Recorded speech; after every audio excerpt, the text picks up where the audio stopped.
Everyone welcome back to my YouTube channel teaching subjects. आज की video में हम मॉडल टेस्ट सेट 2 करने वाले हैं 2, जो कि आपका एप्टीट्यूड टेस्ट से रिलेटेड है कि एप्टीट्यूड्स के रिगार्डिंग कैसे क्वेश्चन पूछ सकते हैं एप्टीट्यूड और एप्टीट्यूड से आपके एक टीचर के नाते। तो उसको हम सॉल्व करेंगे इस वीडियो में। पूरे 30 क्वेश्चंस लेंगे। इन क्वेश्चंस के सेट को, इस पीडीएफ को मैं टेलीग्राम ग्रुप में शेयर कर दूंगी। तो जो स्टूडेंट वहाँ से कनेक्टेड नहीं है वो चैनल का जो पेज है उस पे जाएंगे तो वहाँ पे टेलीग्राम का लिंक है, आप वहाँ से ज्वाइन हो जाइए। और अगर फिर भी नहीं मिलता तो आप टीचिंग सब्जेक्ट्स नाम से सर्च करेंगे अगर टेलीग्राम पे, तो उसमें भी 1000 प्लस स्टूडेंट हैं, तो आप उसमें ज्वाइन हो जाना। ओके, तो हम स्टार्ट करते हैं। सबसे पहला क्वेश्चन है कि कक्ष में प्रश्न पूछने से क्या होता है। मतलब क्लास में अगर स्टूडेंट है वो क्वेश्चन पूछता है तो क्या होता है इससे, उसमें विषय वस्तु का स्पष्ट होती है, मतलब कि जो सब्जेक्ट है वो आपका ये क्लैरिफाई होता है। सेकंड है कि निष्क्रियता बढ़ती है, मतलब कि बच्चा जो है निष्क्रिय रहता है। इससे क्या समय नष्ट होता है, टाइम वेस्ट होता है क्या इससे, अनुशासन भंग होता है। तो इसका आंसर है फर्स्ट। नहीं, हमें अगर किसी भी क्वेश्चंस के ऊपर, किसी भी चैप्टर के ऊपर क्वेश्चन पूछते हैं तो हमारा जो ज्ञान है वो बढ़ता है, मतलब कि हमारा जो कंटेंट है वो ज़्यादा बड़ा होता है। फिर नेक्स्ट क्वेश्चन है, यदि कोई अध्यापक किसी शिक्षक से नाराज़ हो जाता है तो शिक्षक को क्या करना चाहिए। उसके संदेहों को स्पष्ट करने की कोशिश, उच्चाधिकारियों से उसकी शिकायत करना, उसकी नाराज़गी पर ध्यान न देना और उसके विरोध में आंदोलन करना। अगर आप एक टीचर हो, आपसे प्रिंसिपल नाराज़ हो गया तो आप क्या करोगे कि उनके संदेहों को स्पष्ट करने की कोशिश करना, मतलब उनके जो भी डाउट हैं उनको क्लैरिफाई करना, उनको बताना कि वो जो भी मिसअंडरस्टैंडिंग हुई है उसको सही करेंगे आप। ओके, नेक्स्ट है आपका कि शिक्षा में सुधार हेतु अति महत्वपूर्ण अनुमोदन सिफारिश लिखा है यहाँ पे। सिफारिश क्या है। शिक्षा हेतु अधिक निधि देना, मतलब ज़्यादा फंड देना, अच्छे शिक्षकों का चयन करना, प्रभावी शैक्षिक प्रशासन या जनता में शैक्षिक जागरूकता। तो वह कह रहे हैं कि शिक्षा में सुधार करने के लिए आपको क्या करना होगा, आपको जनता में शैक्षिक जागरूकता करनी होगी, मतलब जो सोसाइटी है उसको एजुकेट करना होगा कि आप जो है एजुकेशन की तरफ ध्यान दें, अपने बच्चों को भेजें। मतलब अगर सोसाइटी एजुकेटेड होगी तभी जो है वो बच्चे को स्कूल में भेजेगी, है ना। और हमारा जो समाज है वो सुधरेगा जब सब एजुकेटेड होंगे। इसलिए हमें सोसाइटी पर, मतलब इसमें आप देखो सारे आंसर सही हैं। हमें फंड भी चाहिए, अच्छे शिक्षक भी चाहिए, हमें प्रभावी शैक्षिक प्रशासन भी चाहिए। लेकिन सबसे मेन क्या है कि जब तक सोसाइटी जागरूक नहीं होगी तब तक आप इन सब चीज़ों का कुछ नहीं कर सकते। सोसाइटी के बच्चे को नहीं भेज रही, आप क्या कर लोगे अच्छे टीचर्स का, आप क्या कर लोगे अधिक फंड का, कुछ नहीं कर सकते ना जब तक सोसाइटी उसको भेजेगी नहीं स्कूल में। तो वही है कि आपको इसमें देखना है कि जो सबसे अप्रोप्रिएट आंसर हो उसको आपको चूज़ करना है। क्वेश्चन नंबर 4 है, चरित्र निर्माण हेतु निम्न में से सबसे अधिक महत्वपूर्ण क्या है। पहला, कठोर अनुशासन, आदर्श माता पिता, अच्छी शिक्षा, स्नेहमय वातावरण। तो इसका है अच्छी शिक्षा। किसी भी व्यक्ति का अच्छा चरित्र तब होगा जब उसकी शिक्षा अच्छी होगी। क्वेश्चन नंबर 5 है, प्राथमिक विद्यालय के छात्रों को पौधों के विषय में पढ़ाने के लिए सबसे उत्तम विधि क्या है। मतलब आप बच्चों को पौधे के बारे में पढ़ाना चाहते हैं तो आप क्या करेंगे, उसे पौधे के विषय में मौखिक रूप से समझाना, मतलब बस मुँह से समझा देंगे, चार्टों की सहायता से समझाएंगे, मॉडल की सहायता से समझाएंगे, या फिर सीधे से बगीचे में लेके चले जाएंगे। तो इसका आंसर क्या होगा 1। छात्रों को बगीचे में ले जाएंगे ताकि उसको लाइव एक्सपीरियंस हो जाए। क्योंकि मैंने बोला है कि जो भी बच्चा कुछ करके सीखता है उससे ज़्यादा उसे नॉलेज मिलती है। अगर वो उस काम को कर रहा है तो आप बगीचे में लेके जाएंगे, वो हाथों से जो पौधों को छुएगा, एक्सपीरियंस गेन करेगा या पौधा लगाएगा, तो ये ज़्यादा अच्छा है इसमें। ओके, नेक्स्ट 6 क्वेश्चन है कि एक अनुत्तीर्ण छात्र के प्रति करना चाहिए। अगर कोई बच्चा फेल हो गया है तो आप उसके लिए क्या करेंगे, उसे घृणा करेंगे, बुरा भला कहेंगे, अभिप्रेरित करना या उपेक्षा करना। तो इसका आंसर है उसको हम मोटिवेट करेंगे। नेक्स्ट क्वेश्चन है, निम्नलिखित में से कौन सी क्रियाएं भावाभिव्यक्ति हेतु सर्वोच्च है। मतलब कि अगर किसी बच्चे में इमोशंस को डेवलप करना है, विकास करना है, तो आप कौन से मेथड से, मतलब इसमें से क्या लाओगे क्लास के अंदर कि आपका बच्चे जो है अच्छे से अपने इमोशंस को, हाव भाव को दिखा सके। आप उसमें वाद विवाद, मतलब डिबेट कराओगे, सिंगिंग कराओगे, स्पीच करवाओगे, उससे व्याख्यान कराओगे या नाटक करवाओगे। तो इसका आंसर क्या होगा, आप नाटक करवाओगे। ओके, इसका आंसर नाटक करवाओगे। क्यों, क्योंकि जब आप नाटक करते हैं, जब सीरियल्स भी देखते हैं आप अपने ये क्या कहते हैं टीवी पे सीरियल्स देखते हैं, उसमें क्या इमोशंस होते हैं, कभी कोई रो रहा है, कोई हंस रहा है, किसी को कोई प्रॉब्लम है तो उसको शेयर कैसे कर रहा है, तो उसमें क्या है आपके इमोशंस निकलते हैं। कोई भी ड्रामा देखते हैं वो, तो वैसे ही नाटक में भी एक ड्रामा ही है नाटक भी, तो उसमें भी इमोशंस निकलेंगे, सिंगिंग से नहीं निकलेंगे, ना ही व्याख्या, इन सब चीज़ों से। और ये क्वेश्चंस ऐसे हैं जिनको आपको बहुत ज़्यादा पढ़ने की भी जरूरत नहीं है, आपको हल्का सा आप प्रैक्टिस कर लोगे तो ऐसे क्वेश्चंस को आप अच्छे से सॉल्व कर सकते हो। क्योंकि अभी मुझे नहीं लगता है कि आपसे पूछ लेंगे कि ये लर्निंग थ्योरी किसने दी, वो लर्निंग थ्योरी किसने दी। फिर भी जो बेसिक होगा, जितना आपको नॉलेज होना चाहिए वो मैं आपको बताती जाऊँगी टाइम के साथ साथ। बस आप जो है प्रॉपर तरीके से सारे सेट को करिएगा। फिर क्वेश्चन नंबर 8 है, आपकी समझ में छात्रों में कौन सी क्षमता का विकास होना सबसे महत्वपूर्ण है। यांत्रिक क्षमता, वैज्ञानिक क्षमता, कलात्मक क्षमता या सामाजिक क्षमता। देखो सारी चीज़ें बच्चे के अंदर होनी चाहिए, लेकिन सबसे इंपॉर्टेंट है सामाजिक क्षमता। सोसाइटी में वो अपने आप को एडजस्ट करना सीखे, ये एबिलिटी बच्चे के अंदर आनी चाहिए जो स्कूल में जाने से आती है। क्वेश्चन नंबर 9 है, राष्ट्रीय विकास हेतु निम्नलिखित में से सबसे प्रभावी क्या है? मतलब अपने देश के विकास के लिए आप सबसे ज़्यादा क्या चीज़ आपको हेल्प करेगी? उपजाऊ भूमि, अधिक नदियाँ, अच्छा प्रशासन या अच्छी शिक्षा? तो इसका आंसर क्या होगा? अच्छी शिक्षा ही आपकी सोसाइटी के विकास में काम करने वाली है, आपके राष्ट्र के विकास में काम करेगी। क्वेश्चन नंबर 10 है कि यदि एक छात्र अक्सर देर से स्कूल आता है तो आप क्या करेंगे? उसे दंड देंगे, अभी उसके अभिभावकों को सूचित करेंगे, उसे देर आने का कारण पूछेंगे और विद्यालय के प्राचार्य को सूचित करेंगे। देखो इसमें 2 आंसर हो सकते हैं, सेकंड भी हो सकता है और थर्ड भी हो सकता है, क्योंकि हमें उससे रीज़न पूछना होगा। ओके, उसके देर से आने का कारण पूछना होगा हमें। सबसे मेन यही है, क्यों? क्योंकि काफ़ी सारे बच्चों के साथ कुछ प्रॉब्लम्स होती हैं कि कोई देर से उठा था या किसी की फैमिली में कोई दिक्कत चल रही थी, इस वजह से वो लेट हो गया। और अगर उसका एप्रोप्रिएट रीज़न है तो आपको उस रीज़न को सॉल्व करना है, और अगर आप उसको सॉल्व नहीं कर सकते तो आपको उसको इतनी छूट देनी है कि वो आप मैनेज कर सको कि हाँ ठीक है आप थोड़ा लेट आ सकते हैं, ऐसे करके। फिर नेक्स्ट क्वेश्चन है कि एक छात्र की भागीदारी कही जा सकती है यदि वह शिक्षण अधिगम प्रक्रिया में, मतलब कह रहे हैं कि एक स्टूडेंट कब पार्टिसिपेट कर रहा है अपनी क्लास के अंदर, ठीक है, participating in the teaching learning process, कब पार्टिसिपेट करता है वो? जब शिक्षकों के प्रश्नों का उत्तर दे रहा होता है तब, दूसरों के विचारों पर प्रतिक्रिया व्यक्त कर रहा होता है तब, या संबंधित प्रश्न पूछता है, तो उपरोक्त सभी। अब देखो इसको मैं समझाती हूँ कि आपकी क्लास में बच्चा कब एक्टिव है, जब वो आपसे क्वेश्चन कर रहा होगा। ओके, इसके साथ वो दूसरे बच्चों के क्वेश्चंस को, उनके आंसर्स को सुन के उसके ऊपर रिएक्शन दे रहा हो, अपना रिएक्ट कर रहा हो कि नहीं तुम सही कह रहे हो या गलत कह रहे हो, ऐसे बताए, और संबंधित प्रश्न पूछना है या फिर उससे रिलेटेड क्वेश्चन पूछना है। तो इसका आंसर हो जाएगा उपयुक्त सभी, क्योंकि ये सारी चीज़ें जब कर रहे हैं तो हम बोलेंगे हाँ बच्चा आपकी क्लास में एक्टिव है। फिर क्वेश्चन नंबर 12 देखेंगे, यदि आप एक शारीरिक शिक्षा निर्देशक हैं और विद्यालय में खेलकूद की कोई सामग्री नहीं है तो आप क्या करेंगे? पहला है प्रधानाचार्य को सूचित करेंगे और उनको जो है सामग्री खरीदने के लिए कहेंगे। दूसरा, शारीरिक शिक्षा क्रियाकलापों को बंद कर देंगे, इस विषय में उच्च अधिकारियों को सूचित करेंगे, छात्रों को प्रधानाचार्य के खिलाफ भड़काएंगे। इसका आंसर क्या है? नंबर 1, क्योंकि प्रिंसिपल के पास इंचार्ज है इन सब चीज़ का कि उनको ये सारी चीज़ें अवेलेबल करानी है स्कूल में, तो वो जो है आप उनको इन्फॉर्म करेंगे कि मैम मुझे ये एक्टिविटीज़ करानी है और ये मटेरियल नहीं है तो आप उनको प्रोवाइड कीजिए, तो प्रिंसिपल आपको प्रोवाइड करेंगे।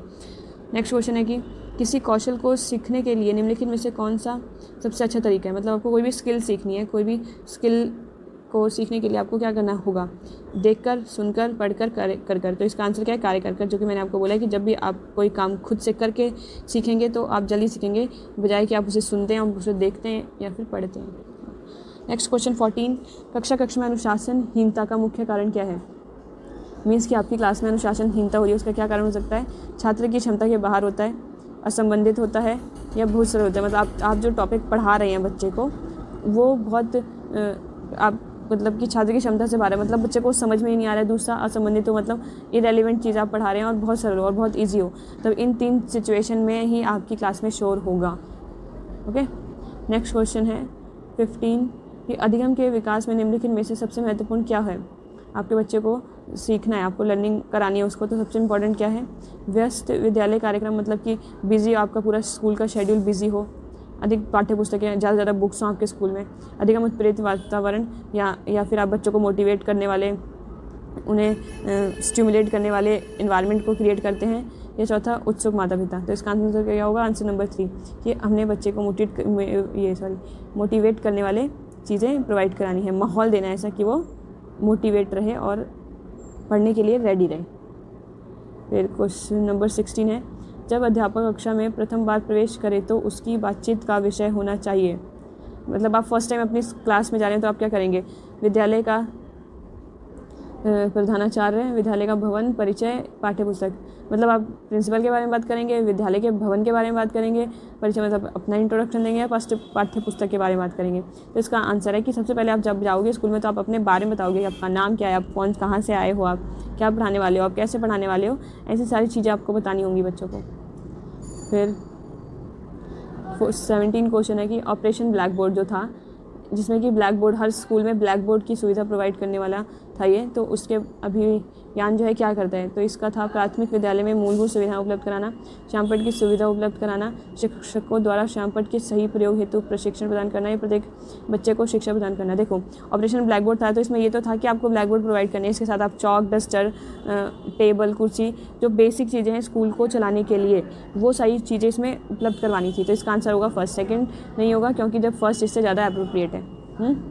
नेक्स्ट है 18 क्वेश्चन है कि आप शिक्षक इसलिए बनना चाहते हैं क्योंकि आपके पिता माताजी अध्यापक हैं, आपके पास कॉलेज में पढ़ने का साधन नहीं है, आप एक शिक्षक बनना चाहते हैं, शिक्षक की नौकरी करना आसान है। तो इसका आंसर क्या होगा, क्योंकि आप इंटरनली मोटिवेटेड हैं, इसलिए आप शिक्षक बनना चाहते हैं। भले आपका कोई भी इनमें से कोई भी रीज़न हो असली में, लेकिन आपको ये वाला रीज़न लगाना है, क्योंकि ये आंसर होगा। ओके,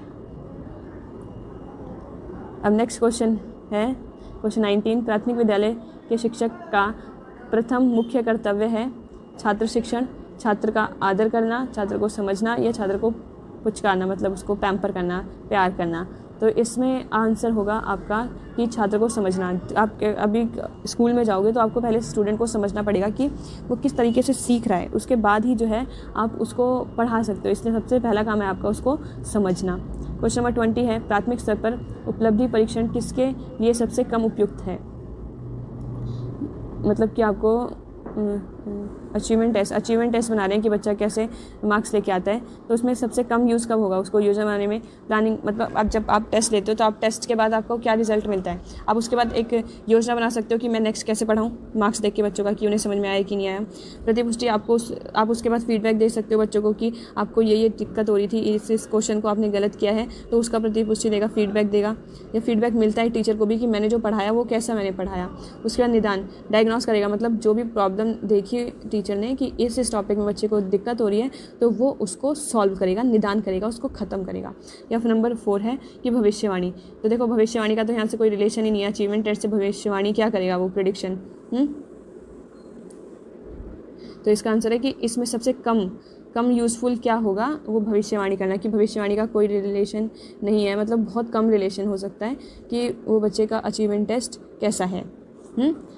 मतलब अब एक टेस्ट देके हम कैसे अंदाज़ा लगा सकते हैं, हम योजना बनाएंगे, उससे हमें एक फीडबैक मिलता है टेस्ट से बच्चों के मार्क्स देके, और हम उसको सॉल्व करने के लिए प्लानिंग करते हैं, निदान करते हैं।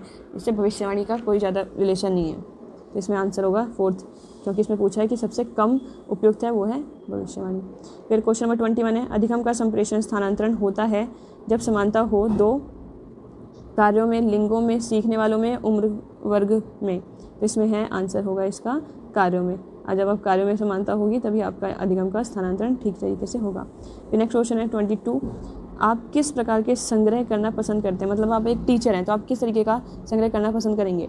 विभिन्न देशों के सिक्के, डाक टिकट, महान व्यक्तियों के हस्ताक्षर, या शिक्षाविदों के चित्र। आप एक टीचर हैं तो आप शिक्षाविदों के चित्र से रिलेटेड चीज़ें लेंगे, क्योंकि आपकी टीचिंग से जुड़ा हुआ है। ओके, उसके बाद क्वेश्चन नंबर 23 है बालक शिक्षा का सबसे प्रथम पाठ प्राप्त करता है, मतलब बच्चा जो है सबसे पहले कहाँ से पढ़ना स्टार्ट करता है, कहाँ से उसको लेसन्स मिलने स्टार्ट होते हैं, वो है उसका परिवार। अपने परिवार से ही वो कोई भी चीज़ सीखना स्टार्ट करता है, उसके बाद वो स्कूल जाता है। तो फर्स्ट टीचर कौन, बच्चे का जो कि मदर होती है, फर्स्ट टीचर है ना। फिर क्वेश्चन नंबर 24 है कि निम्नलिखित में से सृजनात्मकता का अति आवश्यक भाग कौन सा है। कल्पना। देखो कोई बच्चा क्रिएटिव होगा तब जब वो कल्पना कर सकता है, जब वो सोच सकता है, उस चीज़ को सृजनात्मकता के लिए बहुत इंपॉर्टेंट माना जाता है। अब क्वेश्चन नंबर 25 है निम्नलिखित में से कौन सा उत्तरदायित्व आप स्वीकार करना चाहेंगे। ऐतिहासिक स्थलों का भ्रमण करना, ग्राम्य उत्थान कार्य, रात्रि विद्यालय, या परिवार नियोजन कार्य। तो कौन सा उत्तरदायित्व आप स्वीकार करना चाहेंगे। ऐतिहासिक स्थलों का भ्रमण करेंगे, ग्राम में उत्थान करेंगे, रात्रि विद्यालय, या परिवार नियोजन कार्य। देखो इसमें आपका रिलेशन सबसे ज़्यादा किससे, स्कूल से। तो आप स्कूल अब रात में हो या दिन में हो, आपको उसकी जिम्मेदारी लेनी होगी, उसका उत्तरदायित्व लेंगे, ना कि ऐतिहासिक भ्रमण या गांव के उत्थान से आपका क्या रिलेशन है। आपको स्कूल का विकास करना है मेन, तो उसके बाद गांव का उत्थान होगा। तो एप्रोप्रिएट आंसर ये 3rd है। फिर क्वेश्चन नंबर 26 है प्राथमिक शिक्षा की सफलता की सफलता निर्भर करती है किस पे, केंद्र सरकार पर, शिक्षकों पर, राज्य सरकार पर, स्थानीय जनता पर। तो इसका आंसर क्या होगा, शिक्षकों पर। आपके स्कूल का जो भी विकास है, सफलता, वो आपके द्वारा डिसाइड होगी, क्योंकि आप पढ़ाओगे बच्चे को। फिर क्वेश्चन नंबर 27, ग्रीष्मावकाश मतलब जो छुट्टियाँ होती है गर्मियों की के समय बिताने हेतु शैक्षिक दृष्टि से सर्वोत्तम ऐच्छिक क्रिया क्या है। मतलब आप बच्चे को क्या होमवर्क देंगे, बोलेंगे कि आप जब घूम के आना छुट्टियों में, टीवी देखना, गृह कार्य करना या स्वाध्याय करना। स्वाध्याय मतलब सेल्फ स्टडी करना, तो इसका आंसर होगा सेल्फ स्टडी, मतलब आप घर पे अच्छे से अपने आप से पढ़ते रहिएगा छुट्टियों में। फिर 28 क्वेश्चन है, प्राथमिक विद्यालय के छात्र मुख्य रूप से पढ़ना चाहते हैं, समाचार पत्र पढ़ेगा क्या बच्चा 1 to 5 का, या उपन्यास पढ़ेगा, उपन्यास बहुत बड़ी बड़ी किताबें होती हैं, और नाटक, या फिर नाटक देखेगा, या फिर कहानियाँ सुनना पसंद करेगा। तो अभी मैं 1 to 5 में टीचर हूँ, तो मैं देखती हूँ कि जो बच्चे हैं वो कहानियाँ ज़्यादा पसंद करते हैं। ओके, तो इसका आंसर क्या होगा 4, कहानियाँ। अब 29 है, शैक्षिक उपलब्धि से